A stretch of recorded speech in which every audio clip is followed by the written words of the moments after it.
오늘은 산 시리즈 세 번째 시간으로 여러분에게 소개해드리려고 하는 산은 모리아산입니다.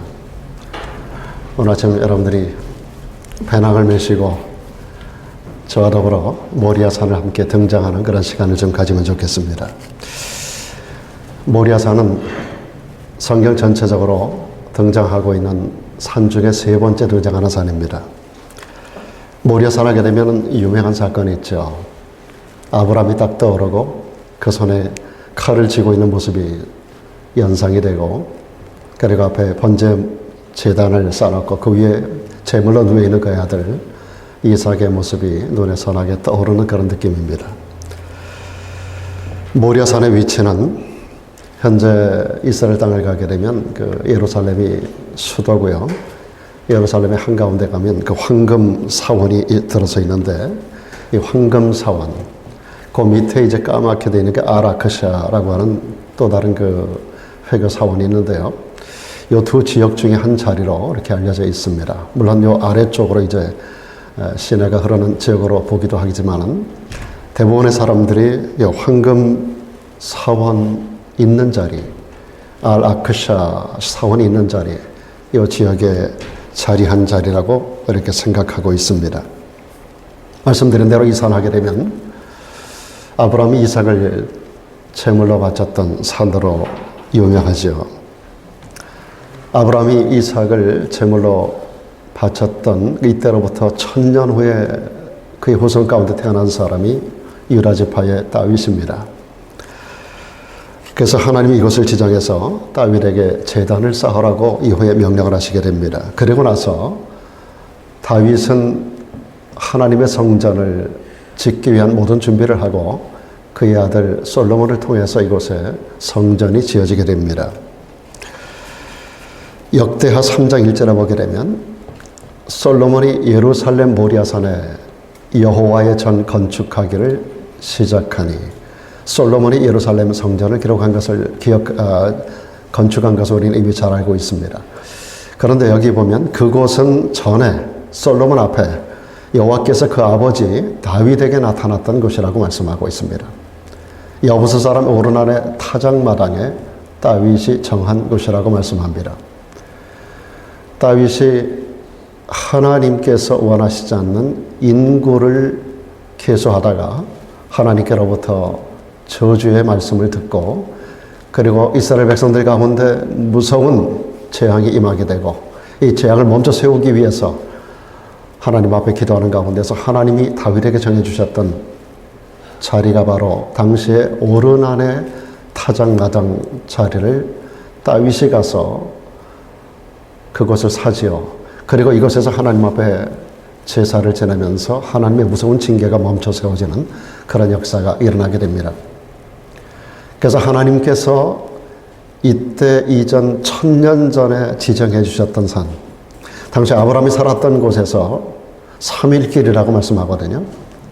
아브라함이 살았던 지역에, 여러분이 그 가나안 땅을 가보시면 알겠지만은 산악 전체가 산악으로 이루어진 땅이라고 해도 과언이 아닙니다. 굉장히 많은 산, 높고 낮은 산들이 있는데요. 아브라함이 살았던 지역에도 주변에 많은 산들이 있었을 겁니다. 그런데 굳이 하나님께서는 아브라함에게 3일길을 가야만이 당도할 수 있는 한 산, 이 아라랏산을 지정하고 그곳에 가서 이삭을 제물로 바치라는 겁니다. 그리고 1000년이 지난 다음 다윗에게 명하시고 이곳에서 제단을 쌓으라고 하는 그런 말씀을 또 주신단 말이죠. 그리고 이곳에 솔로몬을 통해서 하나님의 성전을 짓게 하셨어요. 그러니까 하나님이 정하신 특별한 섭리가 있는 곳입니다. 그렇게 해서 하나님의 성전이 세워지게 되는데, 이렇게 세워진 솔로몬 성전이 이스라엘 백성들의 반복되어지는, 계속되어지는 범죄로 인해서 하나님께서 BC 586년에 당시 최고의 권세를 가지고 있었던 바벨론의 느부갓네살을 보내서 이 성전을 파괴하고 성을 파괴하게 됩니다. 그리고 백성들을 포로로 잡아가게 됩니다. 그리고 나서 48년이 지난 BC 538년에 스룹바벨이라고 하는 사람을 통해서 소위 성전이 재건이 되는데 이것을 스룹바벨 성전이라고도 하고 제2성전이라고도 부르고 있습니다. 당시에 바벨론을 바사의 고레스 왕이 바벨론을 멸망시키고 그리고 바벨론에 잡혀온 포로들을 전부 다 해방을 시키게 됩니다. 이때 포로민 가운데 한 사람이었던 스룹바벨이 고향으로 돌아옵니다. 전부 다 자기 땅으로 고향으로 돌아가라고 하는 고레스의 명령을 받고서 스룹바벨이 고향으로 돌아와서 그곳에서 성전을 지은 것이 소위 말하는 제2성전이라고도 불려지고 스룹바벨 성전으로도 불려지고 있습니다. 그런데 이 스룹바벨 성전은 또다시 BC 63년에 로마의 폼페이 장군에 의해서 또다시 무너집니다. 그리고 또다시 BC 37년에 헤롯 대왕이 유대인의 마음을 사기 위해서 유대인의 마음을 얻기 위해서 그가 통치 수단의 일환으로 이 성전을 재건합니다. 그래서 헤롯 성전으로 불려지게 되는데 그러고 나서 AD 70년이 들어서 여러분 잘 아시는 대로 로마의 타이투스 혹은 디도라고 불려지는 디도 장군에 의해서 예루살렘 성전이 또다시 파괴가 됩니다. 그래서 이 성전 전체가 완전히 파괴가 되고 서벽 하나가 남아요. 헤롯에 의해서 잘 지어진 동쪽, 남쪽, 북쪽 벽은 완전히 무너집니다. 이것은 황금으로 입혀놨기 때문에 로마 군인들이 와서 이것을 돌 위에 돌 하나도 남기지 아니하고 전부 다 헐어서 불에다가 녹여서 금을 뜯어갑니다. 그런데 서벽 하나가 남습니다. 서쪽 벽은 일반인들에게 짓도록 명령되었던 것이기 때문에 돌들이 반듯반듯하지가 않아요. 삐쭉삐쭉하고 돌 사이사이에 틈이 벌어지고 사람들에 의해서 만들어진 일반인에 의해서 허락되었던 벽이었었는데 이것 하나는 로마 군인들의 손을 대지 않습니다. 왜 그러냐면 이곳에는 황금이 입혀져 있지가 않기 때문에 주님께서 예루살렘 성전을 향하여 돌 위에 돌 하나도 남지 아니하고 다 무너질 것이라고 말씀하거든요. 이것은 황금이 입혀진 것 동쪽, 남쪽, 북쪽의 모든 벽을 지칭하는 것이고 이것이 다 무너져 버리고 말았어요. 그야말로 주님 말씀대로 돌 하나에 그 위에 돌 하나도 남지 아니하고 돌 위에 돌 하나도 남지 아니하고 완전히 무너집니다. 그리고 서벽 하나가 남아서 오늘까지도 전 세계 유대인들이 돌아와서 그곳에 가서 통곡하는, 그래서 이름하여 통곡의 벽이라고 알려져 있습니다. 이곳은 동시에 이슬람교를 믿는 무슬림들에게도 아주 성스러운 지역으로 알려져 있습니다. 왜냐하면 모하메드가 이곳에서 승천했다라고 믿기 때문입니다. 그뿐 아니라 이곳은 앞으로 마지막 때 성경에 예고되고 있는 제3성전이 지어질 자리라도 알려져 있습니다. 제1성전은 솔로몬에 의해서 지어졌고 제2성전은 스룹바벨에 의해서 지어졌고 그리고 앞으로 지어질 계획을 가지고 지금 모든 준비가 우리가 살고 있는 시대 가운데 완전히 절차가 준비가 다 끝난 상태에 있습니다만 이제 그 땅을 정복하고 이 땅 가운데 성전이 세워지게 될 것인데 이것이 바로 앞으로 지어질 제3성전, 주님의 재림 때 이루어질 사건인데 우리 주님의 재림 사건이 이것이 준비되고 있는 것으로 보아서 우리 코앞에 다가오는 때를 지금 우리가 살고 있다라고 하는 겁니다. 여러분이 앞으로 얼마나 존재하고 살아계실지 모르지만은 저는 개인적인 소망이 제가 세상 떠나기 전에 주님 다시 오실 날을 기다리고 있습니다. 어쩌면 제가 생존한 어떤 날에 주님 다시 오실 수도 있겠다라고 하는 그런 소망, 간절한 기대와 소망을 가지고 저는 살아갑니다. 여러분, 인간에게 내려진 가장 큰 형벌이 뭡니까? 한 번 죽는 것은 사람에게 정하신 것이 그 후에 심판이 있겠다고 말씀합니다. 죽음이 어디서 오는 겁니까? 죄의 싹이 사망이에요. 인간이 죄를 짓고 죄인으로 나서 이 땅을 살아가다가 죄의 싹으로 죽음을 당하게 되는데 이 죽음은 두 번에 걸쳐서 이루어집니다. 하나는 우리 육신과 영혼이 분리가 되는 겁니다. 죽음은 분리되는 걸 죽음이라 그래요. 이게 1차 죽음이에요. 1차 사망이에요. 그러니까 요한계시록 21장에 보면 둘째 사망이 나와요. 이것은 지옥의 형벌로 불과 유황으로 타는 것에 참여하는 이런 재앙 가운데 주님을 믿지 않는 자들이 들어갈 불못, 둘째 사망입니다. 우리가 예수님을 믿게 되면, 제가 언젠가나 말씀드렸습니다만, 우리가 예수님을 믿으면 이 두 가지 사망을 피할 수 있습니다. 근데 그 중에 한 번의 사망은 누구를 막론하고 다 통과해야 됩니다. 그래서 예수를 믿으면 두 번 태어나고 한 번 죽고, 예수를 안 믿으면 한 번 태어나고 두 번 죽는 거예요. 사망이 두 번 이루어집니다. 우리 육체를 떠나는 영혼, 이것이 첫째 사망이에요. 이건 누구든지 피할 수 없는 사망이고, 두 번째 사망은 지옥의 형벌을 당하는 것인데, 거듭 태어난, 본 어게인한, 두 번 태어난 사람들, 모태에서 태어나는 첫 번째 출생과 예수 그리스도를 믿는 믿음으로 본 어게인한 두 번째 출생하는 사람은 어떻게 돼요? 육체 죽음은 한 번은 통과할 수밖에 없습니다. 아브라함도 그 길을 갔고, 아담으로부터 세상 태어난 우리 모든 믿음의 선배들이 전부 다 한 번 죽는 것은 사람에게 정한 것이기 때문에 그 길을 다 갔습니다. 그런데 여러분, 주님 재림의 때를 살아가는 성도들은 이 첫 번째 사망도 피할 수 있습니다. 이것이 우리 인간에게 주어진 가장 큰 축복이라고 저는 믿어지기 때문에, 저는 제가 생존해 있는 날 그 어느 날에 제 생명이 끝나기 전에 주님 다시 오실 날을 손꼽아 저는 기다리고 있다라고 하는 겁니다. 제1성전이 파괴됐습니다. 제2성전도 파괴됐어요. 지금은 성전 시대가 아니에요. 지금 교회 시대에 들어와 있습니다만은, 유대인들은 지금도 끊임없이 성전 시대를 이어나가고 있고요. 그래서 그들은 제3성전을 지으려고 지금 생각하고 모든 준비를 지금 완료한 상태에 있는 것입니다.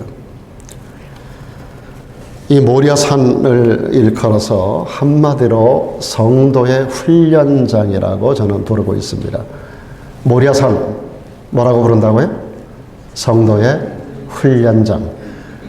그래서 우리는 이 모리아산에 올라가게 되면 이 모리아산상에서 아브라함을 통해서 6가지 우리 성도들이 신앙의 훈련을 받을 수 있다라고 제가 6가지를 발견하게 됩니다. 그래서 오늘 여러분에게 제가 2가지 훈련을 말씀을 드리려고 생각을 합니다. 이제 저와 함께 모리아산상에 올라가서 이 산상에서 우리가 어떤 훈련을 받아야 될 것인가를 함께 나눌 수 있게 되길 바랍니다. 첫째로 우리가 모리아산상에서 믿음과 순종의 훈련을 받아야 됩니다.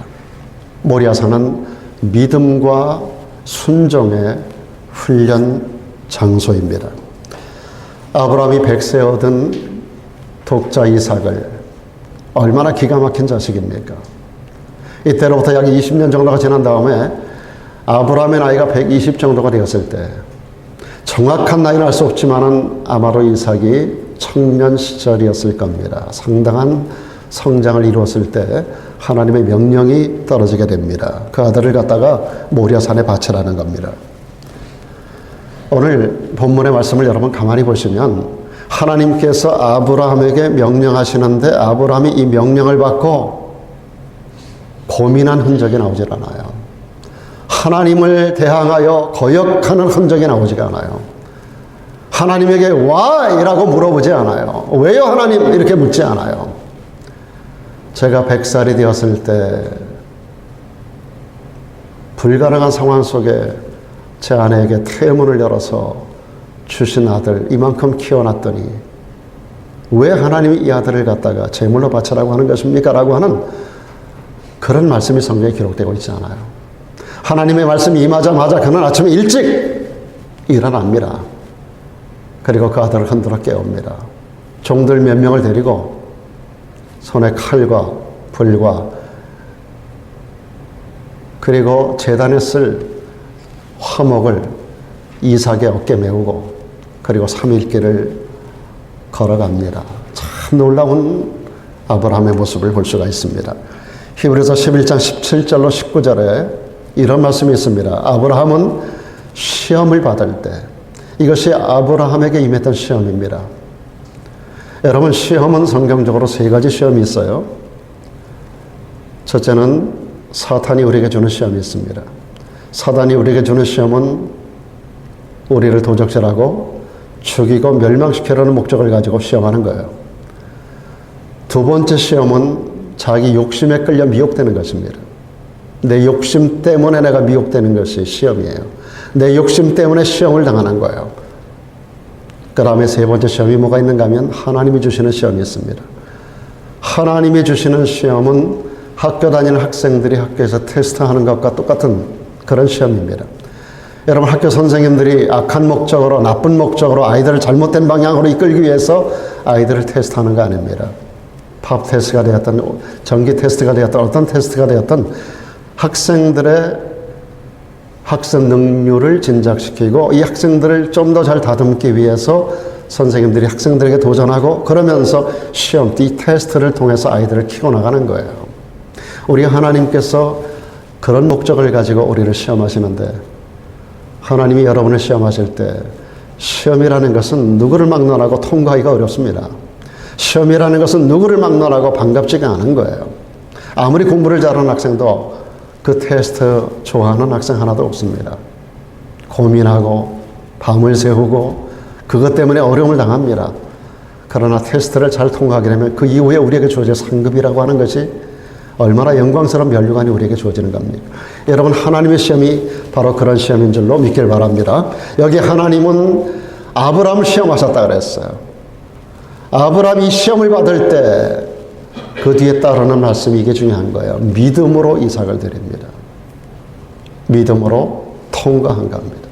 여러분에게도 때로 하나님께서 원치 아니하는 시험을 하러 가실 때 믿음으로 통과하기를 주의 이름으로 축원합니다. 다시 한번 하시다. 믿음으로 통과. 네, 믿음으로 통과하는 여러분 되길 축원합니다. 때로 우리에게 많은 부분에 시험이 와요. 부부관계를 통해서도, 자식을 키우는 과정 속에서도, 사업을 경영하다가도, 우리가 살아가다 보면 어떤 관계성 안에서 수많은 시험이 우리들에게 옵니다.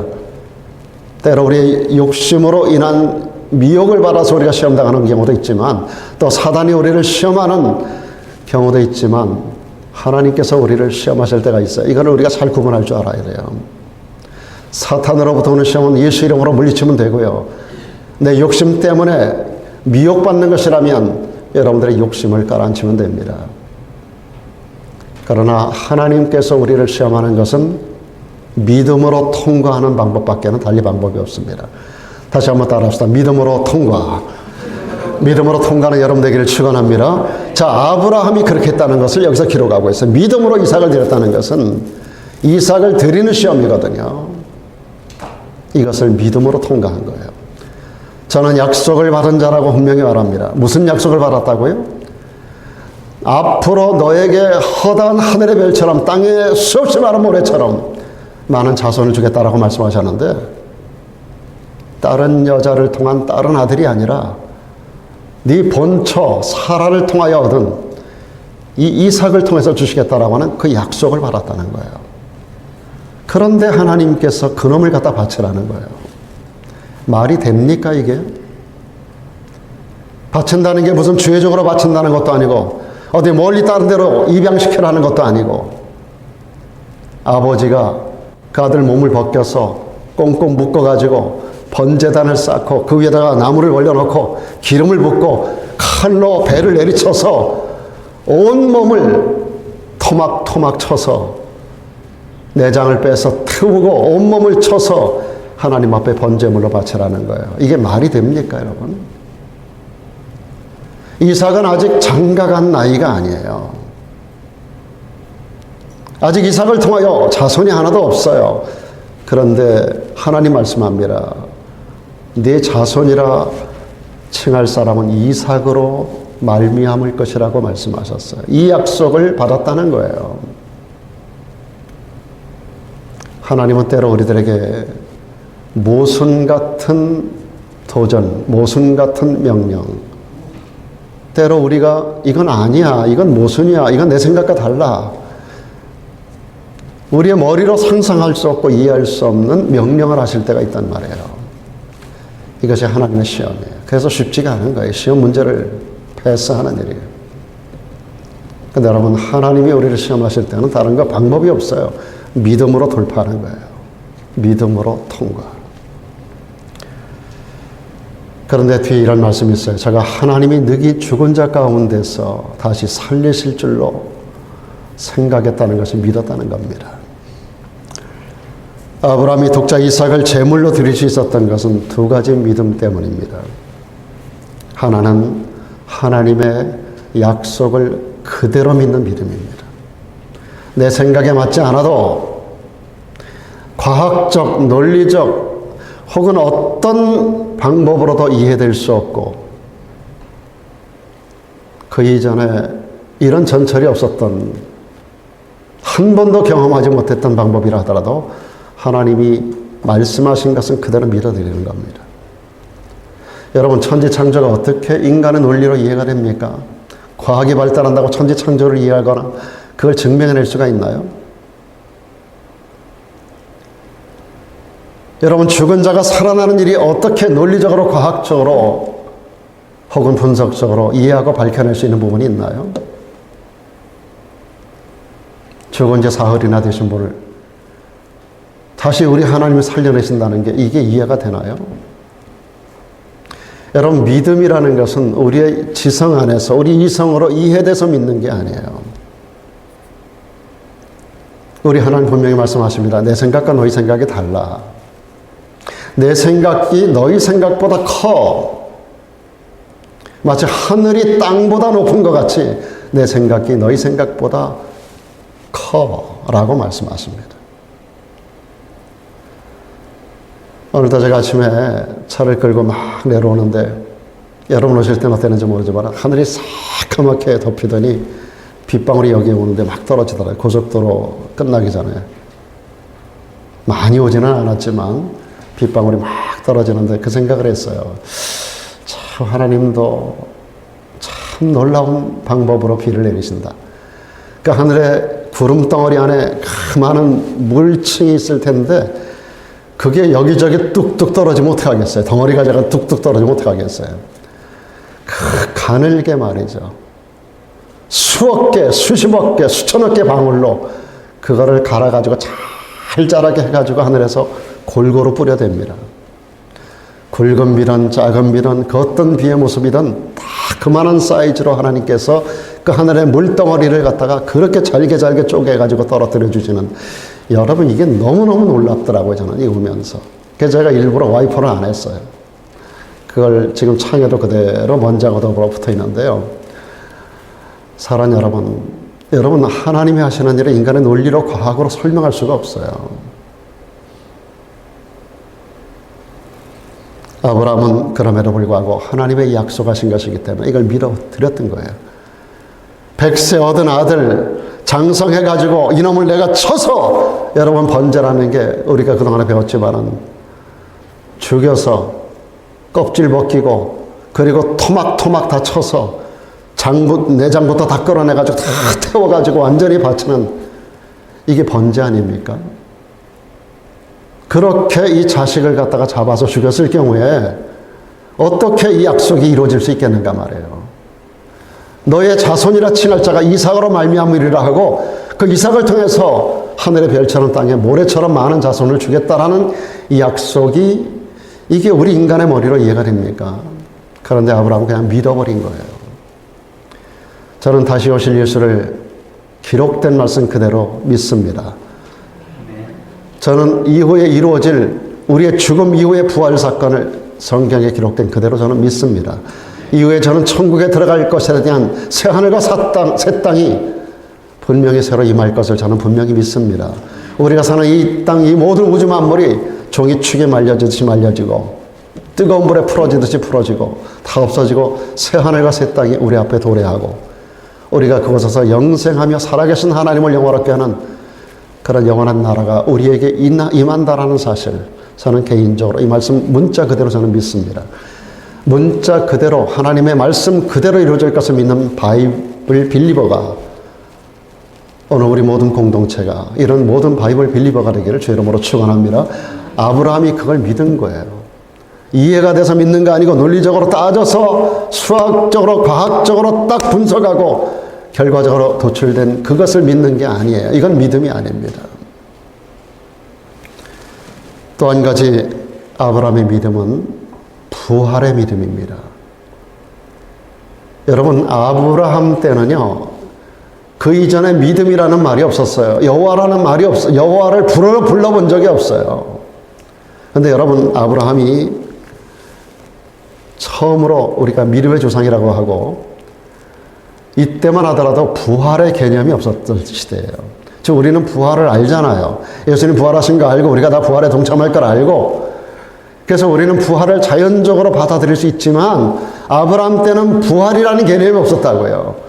그런데 아브라함은 그 시대 속에서 자기 아들이 죽지만 하나님 명령 따라 자기가 그 아들의 배를 가를 거지만, 태울 거지만 그 아들이 다시 살아날 것을 아브라함은 믿었어요. 참 놀라운 믿음 아닙니까? 구원과 축복이라는 것은 언제나 두 가지를 통해서 옵니다. 하나는 기록된 하나님의 말씀, 약속하신 하나님의 말씀을 그대로 믿는 믿음. 그리고 또 한 가지는 그 말씀이 그대로 이루어질 것을 믿는 믿음 앞에 내가 순종하는 겁니다. 하나는 믿음이고 하나는 순종. 이 두 가지를 통해서 우리에게 구원이 주어지게 되고 우리가 그렇게 소원하는 각양 다른 모습의 축복이 우리들에게 주어지는 겁니다. 여러분, 출애굽기를 여러분 보시게 되면 7장에서부터 애굽 땅에 내려진 10가지 재앙을 볼 수가 있습니다. 피재앙으로부터 장자 죽음에 이르기까지 10가지 재앙이 숨가쁘게 7장 이후 12장까지 전개가 되는데요. 전개될 모든 과정 가운데 보면은요, 거기 애굽의 술사들도 나와가지고 하나님을 모방하고 그런 장면들이 쭉 나와요. 애굽의 신하들도 바로만큼 함께 더불어 바로와 더불어서 모세와 하나님을 거역하는 장면들이 계속 나오는데 7번째 재앙에 와가지고 특이한 사건이 나타납니다. 7번째 재앙이 무슨 재앙입니까?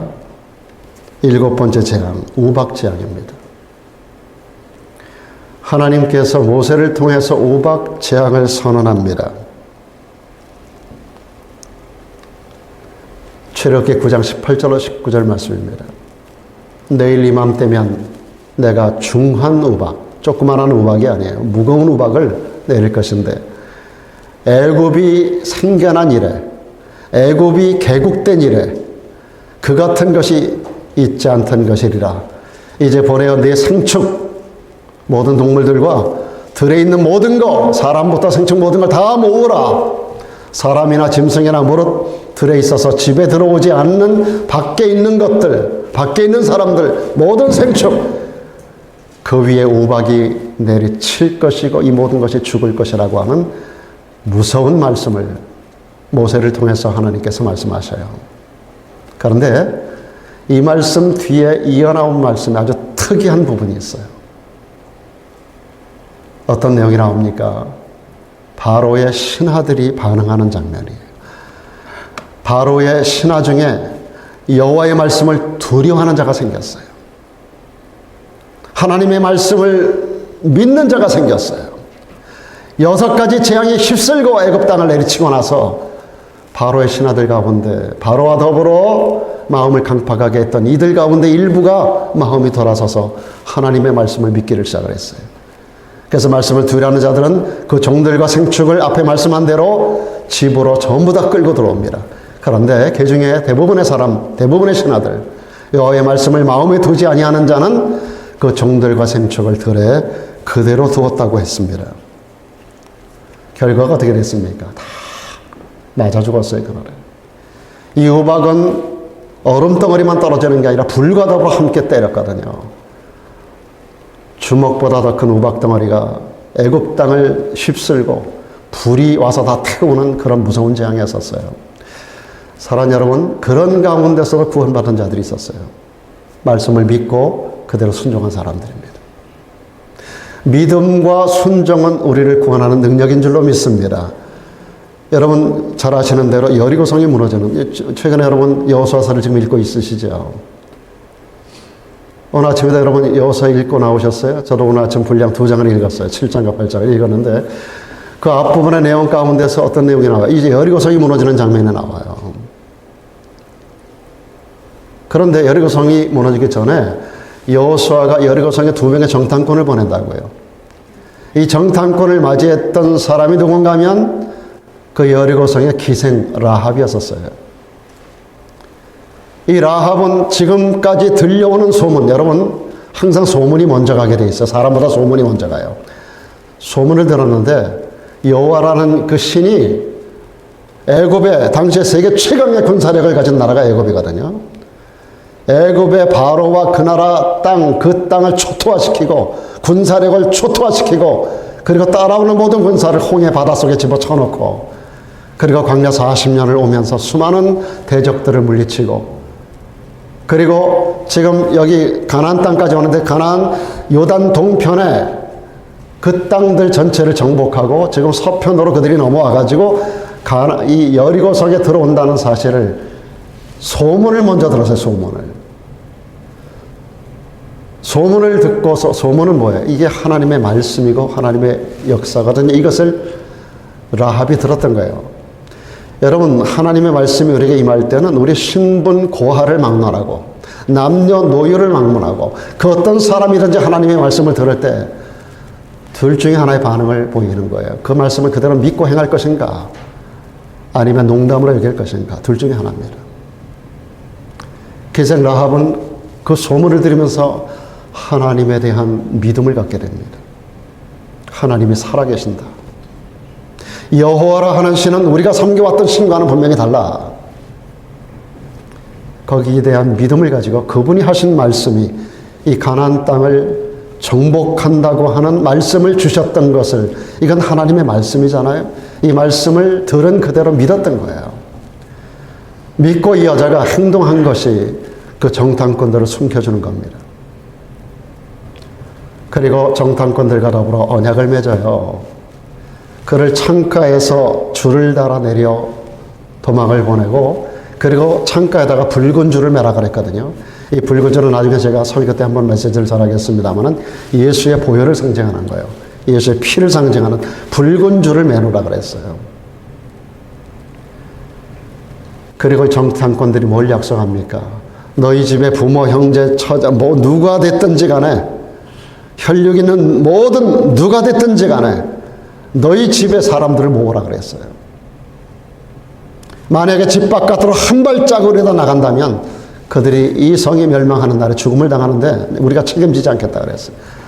그러나 너희 집안에 있는 모든 부모, 형제, 모든 친척 그리고 그 안에 있는 모든 네가 불러 모아서 모여진 모든 것 생축에 이르기까지 전체가 생명의 보호를 받을 것이라고 했습니다. 그리고 나서 급기야 여리고성이 무너지는 그날에 여호수아가 제일 먼저 명령한 게 뭐예요? 라합의 집에 있는 사람들을 밖으로 끌어내라는 거예요. 그들을 다 끌어내놓고 그리고 나서 여리고성을 총공격해서 전부 초토화를 시켜요. 큰 자나 작은 자나 생축이나 모든 걸 다 쳐죽여요. 그날에 구원받는 자 어떤 사람이에요? 하나님의 말씀을 그대로 믿었던 사람들, 여호와 하나님을 그대로 믿었던 사람들, 그분의 입에서 나온 말씀을 그대로 믿었던 사람들, 믿기만 한 게 아니라 행동으로 옮겨서 그 집으로 숨어 들어왔던 사람들, 그 모두가 그날에 구원을 받고 그 무서운 재앙을 피하는 역사가 그들에게 일어난 것을 여러분 믿으십니까? 소돔 고모라 성도 마찬가지예요. 노아의 방주 사건 때도 마찬가지입니다. 하나님의 말씀이 모든 사람들에게 전달이 됩니다. 농담으로 여기고 그 말씀을 믿지 않았던 사람들 다 죽었어요. 그러나 하나님의 말씀 어떻게 유황불이 내리며 어떻게 비가 내리며 무슨 홍수가 나며 이게 인간의 지성으로 경험으로 이해될 수 없는 부분들이지만은 그러나 말씀하신 이가 하나님이고 그분이 말씀하셨기에 이루어질 것이라는 믿음을 가졌던 사람들, 그들은 배를 만들었고 배 안으로 들어갔고 그들은 소돔 고모라를 탈출했고 그러나서 그에서 반대되었던 사람들은 전부 죽음을 당하고 말았어요. 예나 지금이나 마찬가지입니다. 구원은 언제나 이 두 가지를 통해서 이루어지는 거예요. 하나님의 축복은 언제나 이 두 가지를 통해서 이루어지는 거예요. 말씀하신 이가 하나님이심을 믿으면서 그분의 말씀이 그대로 이루어질 것을 믿는 믿음, 그리고 이 말씀이 우리에게 지시하는 방향, 말씀의 방법, 말씀이 명령하는 바를 따라서 길이면 길을 가고 방법이면 방법을 채택하고 그 말씀 그대로 행동하는 사람들, 순종하는 사람들, 이런 사람들에게 하나님은 지금도 구원하는 능력이 되어주시고 피할 길을 열어주시고 축복하시는 하나님인 줄로 믿습니다. 오늘 우리가 모리아 산상에 함께 오르면서 이 아브라함에게 이 믿음과 순종의 훈련을 배우는 거예요. 두 번째 모리아산은 언어 훈련장입니다. 오늘 본문 7절과 8절을 보시면 아브라함이요 이삭과 더불어 모리아산을 올라가는 과정 속에서 아들 이삭에게 치명적인 결정적인 비통한 그런 질문을 받습니다. 무슨 질문을 받아요? 아버지, 불과 나무는 있는데 도대체 번제에 쓸 어린 양은 어디 있는 겁니까? 집에서 3일 전에 출발할 때부터 짐승을 끌고 나오질 않은 거예요, 아버지가. 분명히 아들에게 말했어요. 우리 번제 드리러 모리아산으로 가는 거야. 3일 길을 가는 거야. 이삭이 묻지도 않았지만 이삭이 이상하게 생각한 거예요. 이전에 제사를 지낼 때는 분명히 어린 양을 갖다 바치는데 이 번제할 양이 없는 거예요. 이삭이 처음에 생각했을 거예요. 아마도 처음부터 데리고 가기가 좀 뭐하니까 3일 길 가다가 중간에서 양을 어디선가 좀 사지 않겠는가. 그런데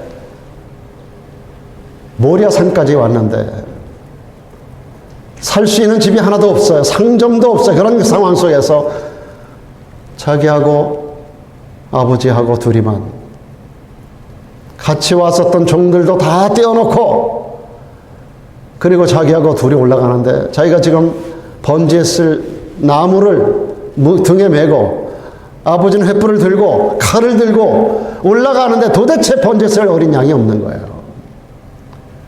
그래서 이삭이 마지막 순간에 물어보는 거예요, 아버지에게.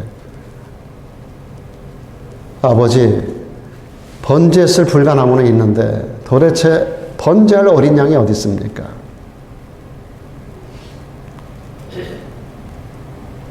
이 질문을 받았던 아브라함의 마음이 얼마나 무너져 내렸을까요? 바로 너야! 라고 분명히 말을 해야 되는데 아브라함은 이삭에게 끝까지 말하지 못합니다. 그러면서 아브라함이 여러분 위대한 믿음을 선언합니다. 뭐라고 말합니까? 아들아, 번제할 어린 양은 말이야, 하나님이 자기를 위하여 친히 준비하실 거야. 아멘이신가요? 번제할 어린 양은 말이야, 하나님이 당신 자신을 위해서 친히 준비하실 거야. 이 말 그대로 됐습니까? 안 됐습니까? 이 말 그대로 됐어요. 하나님이 마지막 내리치는 아브라함의 손을 멈춰 세우고 아브라함이 눈을 뒤로 돌아보니 나무 뿔에 걸린, 나뭇가지에 걸린, 뿔이 걸려 있는 어린 양을 발견하게 됩니다. 하나님께서 예비하신 거예요. 이때로부터 아브라함이 외쳤던 메시지가 여호와 이레 하나님이라 그런 거 아니에요. 여호와 이레, 여호와의 산에서 준비하신다는 거 아닙니까? 이게 아브라함의 믿음이었었어요, 여러분. 번제할 어린 양은 하나님이 당신 자신을 위하여 친히 준비하실 거야. 이전에 하나님이 가르쳐주지 않았어요. 단지 이삭을 잡아서 번제로 바치라고만 했지, 그렇게 하다 보면 내가 양 한 마리를 예비할 거야, 이런 말씀 한 번도 한 적이 없어요. 그런데 아브라함은 믿음으로 선언하는 거예요. 그가 하는 말 그대로 이루어졌습니다. 놀라운 사건 아닙니까, 여러분? 여러분, 민수기를 최근에 읽으셨죠, 여러분? 지금까지 민수기를 쭉 읽어오시면서 특별히 그 14장에 와서 13장과 14장에 어떤 스토리가 나와요? 가데스 바네아에 이르렀을 때 모세가 지파의 한 사람씩을 선택을 해서 12명을 가나안 땅을 정탐하도록 보내는 장면이 나와요. 그들이 가나안 땅에 40일 동안을 돌아다니면서 이 끝에서 저 끝까지 하나님이 주시리라고 약속하신 땅 전체를 돌아다니면서 샅샅이 어떤 종족에 살며 성들이 어떠며 어떤 땅을 가지고 있으며 거기서 나는 과일들은 어떤 것이며 이런 것들을 샅샅이 조사를 다 해갖고 기록을 다 해갖고 옵니다. 거기서 나는 과일들을 가지고 옵니다. 근데 문제는 그 땅이 하나님 말씀하신 그대로 적과 꿀이 흐르는 그야말로 지상 천국 같은 곳인 것을 그들 모두가 확인을 하는데, 돌아와서 똑같은 땅을 보고 와서 똑같이 좋은 땅이라고 보고는 하는데, 두 가지의 결정적인 의견이 갈리는 사건이 뭐냐 하면 들어갈 수 있다와 없다로 갈라져요. 그 땅이 과연 적과 꿀이 흐르는 땅이라고 하는 것을 확인은 했어요. 과연 좋은 땅이라고 말을 합니다. 모두가 다 똑같이 얘기했어요. 그런데 문제는 우리는 들어갈 수 없다는 거예요.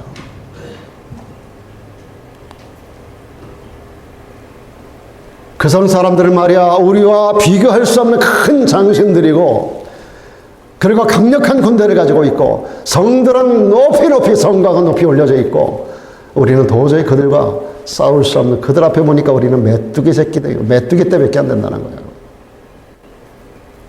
그래서 10명이 안 된다고 그랬어요. 그와 더불어 백성들이 전체가 다 그 소리를 듣고 울고 불고 모세를 죽이고 우리가 장관 하나를 세워서 다시 우리가 애굽으로 돌아가자라고 야단법석에 납니다. 모든 백성들이 야단법석에 나는 거예요.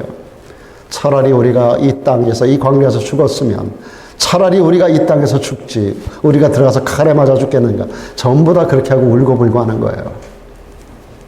근데 그 중에 두 사람, 여호수아와 갈렙은 하나님을 거역하지 말라. 하나님이 우리와 함께 하시면, 그들은 우리의 밥이라고 그랬어요. 우리가 할 수 있다고 그랬어요. 들어갈 수 있다고 그랬어요. 하나님이 우리에게 주시리라고 약속합니다. 하나님께서요, 이 말들을 다 듣고 계셨어요. 그러면서 민수기 14장 28절에서 하나님이 이렇게 말씀합니다. 나의 삶을 가리켜 맹세하노니 너희 말이 내 귀에 들린 대로 내가 너희에게 행하리라 그랬어요. 그 10명의 부정적인 보고를 했던 자들은 그 자리에서 다 죽음을 당합니다. 그리고 그에 동조했었던 모든 백성들 전체가 광야에서 38년 동안 방황케 하시고 그곳에서 전부 한 제너레이션이 다 죽어요. 한 사람도 못 들어갑니다. 그리고 긍정적인 보고를 했던 사람 딱 두 사람, 여호수아 갈렙만 가나안 땅에 들어가는 그 사건이 여러분들이 이번 주간에 읽는 여호수아서입니다. 놀랍지 않아요, 여러분? 출애굽 때 60만 3,550명인가요? 그 정도 숫자가 출애굽을 했는데 그들 모두가 이때로부터 38년이 지나요. 이때 이전에 2년이 지나요. 그래서 전부 합해서 40년이 지납니다. 그래서 38년 동안 이 광야를 배회케 하시면서 한 제너레이션이 다 죽어요. 그리고 후손들이 다시 일어나가지고 가나안 땅에 들어가는데 그때 또 다시 인구를 계수하는데 60만 명이 조금 넘어요.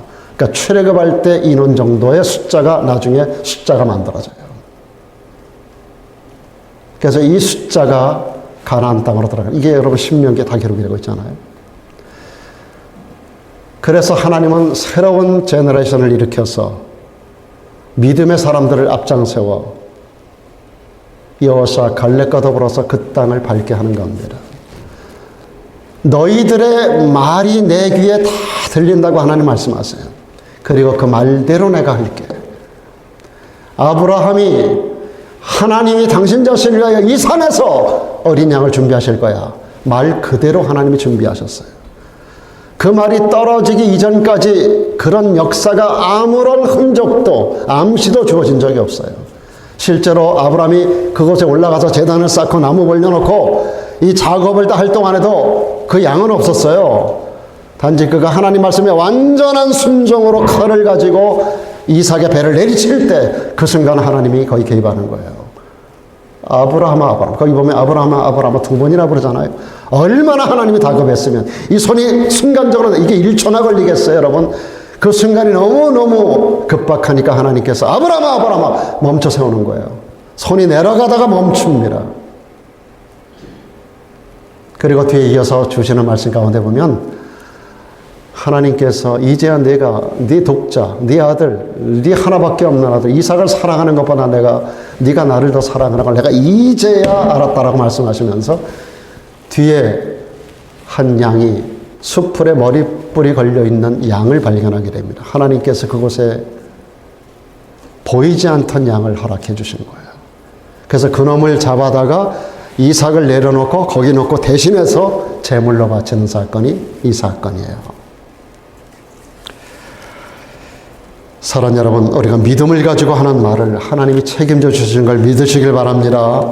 우리의 이번 글에서 항상 긍정적인 입이 돼야 돼요. 할 수 있다는 말을 하셔야 돼요. 하나님이 하시면 된다고 말해야 돼요. 생각하고 따지고 하는 말이 되면 안 돼요. 과거의 경험을 내세워서 하는 말이 되면 안 돼요. 여러분, 믿음으로 선포하는 여러분의 입술 되기를 주 이름으로 축원합니다. 언제나 여러분 사람들을 축복하는 말을 하세요. 내 남편 날마다 축복해서 출근시키시고 같이 가나요? 늘 같이 축복하세요. 자식을 날마다 축복하세요. 부모님을 날마다 축복하세요. 잘 될 놈이라고, 잘 되실 분이라고, 잘 될 거야. 자꾸 얘기하세요. 주님의 이름으로 축복하세요. 자꾸 여러분 입으로 선포할 줄 알아야 돼요. 저는 요즘도 아이들 가끔 제가 머리를 감아줄 때가 있어요. 감아주고 하고 나면 이제 마지막에 코를 풀게 하잖아요. 흥해라. 흥해라 하면서 옛날에 했었던 그 농담이 생각이 나는 거예요. 우리 한민족이 이렇게 갑자기 흥한 거는 부모님들이 맨날 흥해라, 흥해라.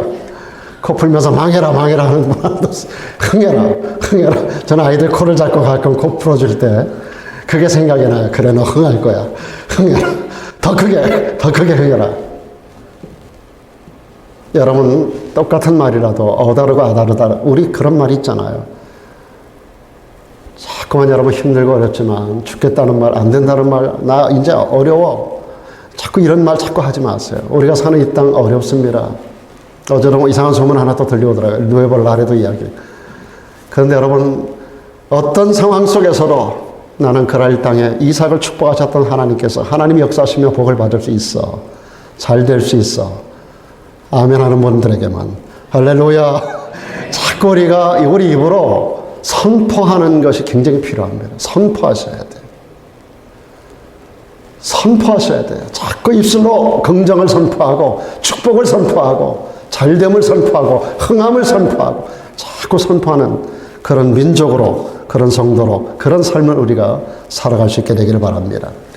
여러분, 권투 선수 중에 지나간 역사 속에서 가장 유명했던 선수가 아마도 이제는 고인이 된 그 무하마드 알리가 아닌가 생각이 들어요. 저도 어릴 때 이 알리가 권투하는 장면을 참 많이 봤습니다. 텔레비전을 통해서. 당시 전 세계 이목을 집중시켰던 그런 엄청난 영향력을 지녔던 인물이에요.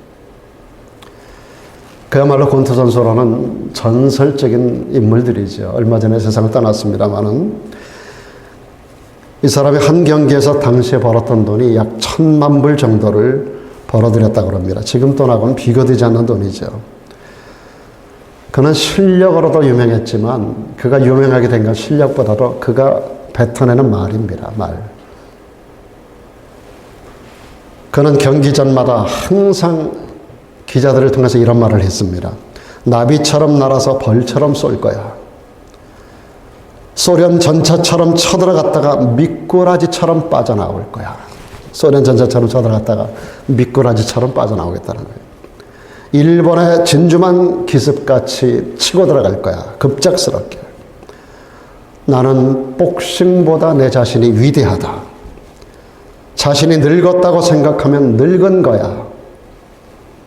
무엇을 하든 최고가 될 수 있다면 그것으로 좋아. 이런 말을 늘 입버릇처럼 인터뷰할 때마다. 그래서 이것들이 전부 다 기록으로 남아있잖아요. 제가 다 찾은 거예요. 그가 했던 말들을. 무하마드 알리는 이후에 승리의 비결을 이렇게 말했습니다. 내 승리의 절반은 내 주먹이었고 그리고 나머지 절반은 내 입의 말이었다라고 말합니다. 그가 했던 말로 상대를 제압하는 거예요. 그가 했던 말대로 되어지더라는 거예요. 말은 그래서 씨가 된다는 겁니다. 씨앗은 심으면 반드시 움이 트고 나오게 돼 있어요. 열매를 맺습니다. 씨앗은 반드시 열매를 맺습니다. 여기 앞에 지금 심은 큰 나무가 뭐죠? 모링가, 저거 처음에 이병 형제님하고 저하고 저거 씨를 얻으려고 저 조그만 묘목 하나 사보려고 얼마나 많이 돌아다니는지 몰라요. 모링가가 좋다 그래가지고 그 묘목에 만한 거, 당당한 거, 진짜 요만한 거 한두 개 사다가 심고 거기서 나오는 씨를 갖다가 씨가 또 나오고 얼마나 지금 귀찮을 정도로 엄청나게 크잖아요. 지금 매년마다 밑에 요만큼 남기고 다 쳐줍니다. 그런데 1년 안에 저렇게 크는 거예요. 한 10m 이상 자라는 것 같아요. 1년만. 엄청나게 잘 자라요. 저는 저걸 보면서 이 씨앗 하나가, 모링가 씨 하나가 얼마나 조그매요. 그 하나가, 그래서 제가 그 캘리포니아 사는 저희 처형댁에 그 씨를 보냈는데 그 씨를 심었는데 너무 커가지고 집 전체를 가려가지고 다 뿌리채 뽑아버렸다는 거예요. 여러분, 우리 마을은 모링가 씨 같은 그런 능력을 가지고 있어요. 나가면 묻히는 것 같고 없어지는 것 같고 그런데요, 시간이 되면 그게 우물투가 나와요. 그게 자라요. 열매를 맺어요. 여러분 입에서 긍정의 말, 오늘 아브라함 같은 하나님을 믿는 이 믿음의 언어를 자꾸 토해내세요. 모이면 좋은 소리, 축복하는 소리, 사랑하는 소리, 혼자 있거나 여러분 누구를 만나면 축복하는 소리, 그리고 믿음의 소리, 그 소리를 통해서 세상을 풍요하게 하고 그것이 떨어지는 현장마다 그 심령 속에서 많은 열매가 맺혀지고 그런 기적의 역사를 함께 더불어 우리가 있던 가운데서 확장시켜 나갈 수 있는 능력이 여러분에게 있음을 믿으시길 바랍니다. 훈련을 잘 받은 사람이 어디서든지 크게 쓰임 받는 거예요. 군인도요, 사병이 있고 하사관이 있고 장교가 있어요. 훈련 정도가 기간이 다 달라요. 제가 군대에 있을 때 그런 말을 하더라고요. 어떤 분이 전쟁이 일어나면 사병을 한 추락을 갖다 줘도 장교 하나하고 안 바꾼다는 거예요. 그렇게 장교 역할이 크다는 거예요. 우리는 성대 훈련장인 모려산을 아브라함과 더불어서 오늘 올라가서 다음 주간까지 이 모리아 산상에서 아브라함과 함께 지내게 될 것입니다. 이 2시간에 걸쳐서 6가지 훈련을 우리가 배우는 거예요. 그래서 오늘 아침 여러분에게 믿음과 순종의 훈련, 그리고 우리 언어의 훈련, 믿음의 언어의 훈련, 긍정적인 언어의 훈련, 이걸 우리가 함께 나누는데요.